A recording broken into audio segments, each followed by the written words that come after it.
और कौन लोग हैं इसके पीछे, पूरा का पूरा मैं कांग्रेस को सावधान करना चाहूंगा कि बचिए। बिहार की जनता दोनों आदमी से उब चुकी है, एक नया रास्ता ढूंढ रही है।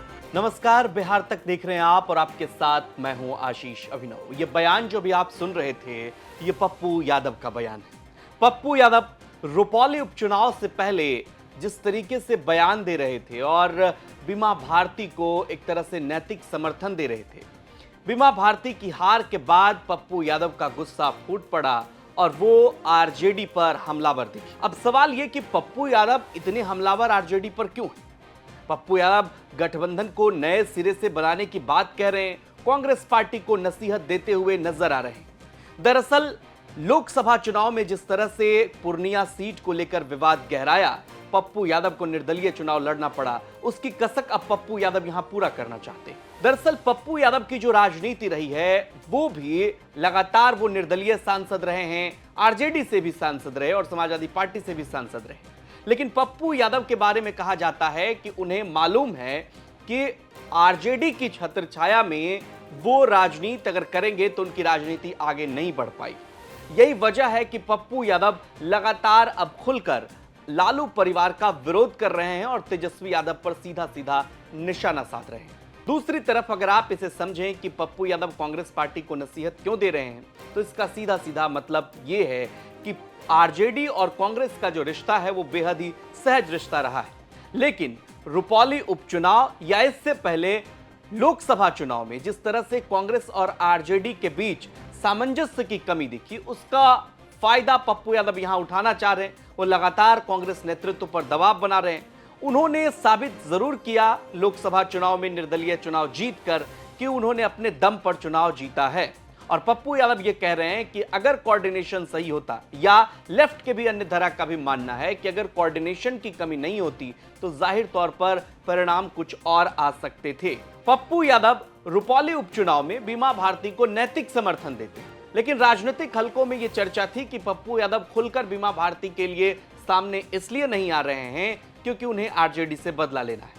अब सवाल ये कि पप्पू यादव जिस तरह से गठबंधन तोड़ने की बात कह रहे हैं, नए सिरे से गठबंधन को फॉर्म करने की बात कर रहे हैं, नीतीश तेजस्वी पर सीधा सीधा हमलावर बोल रहे हैं, 20 साल की सरकार पर वो हमलावर हैं। और कौन लोग हैं इसके पीछे, पूरा का पूरा मैं कांग्रेस को सावधान करना चाहूंगा कि बचिए। बिहार की जनता दोनों आदमी से उब चुकी है, एक नया रास्ता ढूंढ रही है और यह रास्ता कांग्रेस दे सकती है एक नए गठबंधन के साथ, क्योंकि अत्यंत पिछड़ी जाति का जो सबसे अधिक वोट है कोसी सीमांचल मिथिलांचल में, उनका मोह भंग हुआ है नीतीश जी और आरजेडी से। ऊंची जात के लोग नीतीश जी और आरजेडी को वोट देना नहीं चाहते, इसीलिए स्वाभाविक कांग्रेस सहमति बनेगी। यह हार 20 सालों से जो काम नहीं किया गया रुपौली की जनता के साथ, यह बीमा जी की हार नहीं है, यह हार है 20 साल जो जदयू को वोट दिया, काम नहीं हुआ कोसी सीमांचल में रुपौली में, दूसरा कोई भी ऑप्शन नहीं था, इसीलिए वहां की जनता ने वोट दे दिया।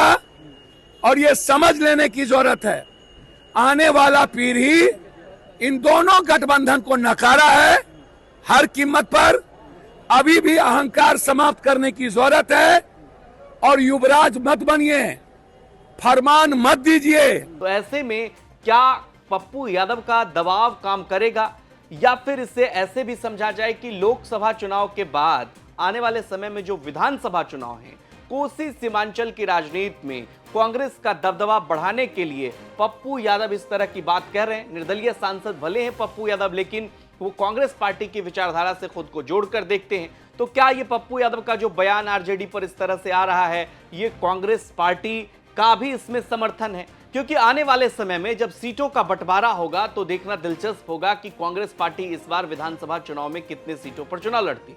पिछली बार 70 सीटों पर कांग्रेस पार्टी चुनाव लड़ी, लेकिन 19 सीटों पर उसे सफलता मिली। लेकिन राजनीतिक जानकार कहते हैं कि 70 सीटों में बहुत सी ऐसी सीटें थी जिससे कांग्रेस पार्टी क्या लंबे समय से आरजेडी भी उसे नहीं जीतती आ रही थी, तो इसलिए वो सीट कांग्रेस पार्टी को दे दी गई। तो अभी से कांग्रेस पार्टी का क्या ये प्रेशर पॉलिटिक्स है जो वो पप्पू यादव या अन्य नेताओं के जरिए आरजेडी पर बनाने की कोशिश कर रही है, और दूसरी तरफ या ये भी इसे समझा जाए कि पप्पू यादव खुद ही अपना ऐसा प्रभाव बनाना चाह रहे हैं कि कोसी सीमांचल में अगर कांग्रेस पार्टी को आगे बढ़ना है तो उन्हें पप्पू यादव का साथ लेना ही पड़ेगा। आपका क्या कुछ कहना है इस खबर पर कमेंट करके हमें जरूर बताइए, और बिहार की तमाम खबरों के लिए आप देखते रहिए बिहार।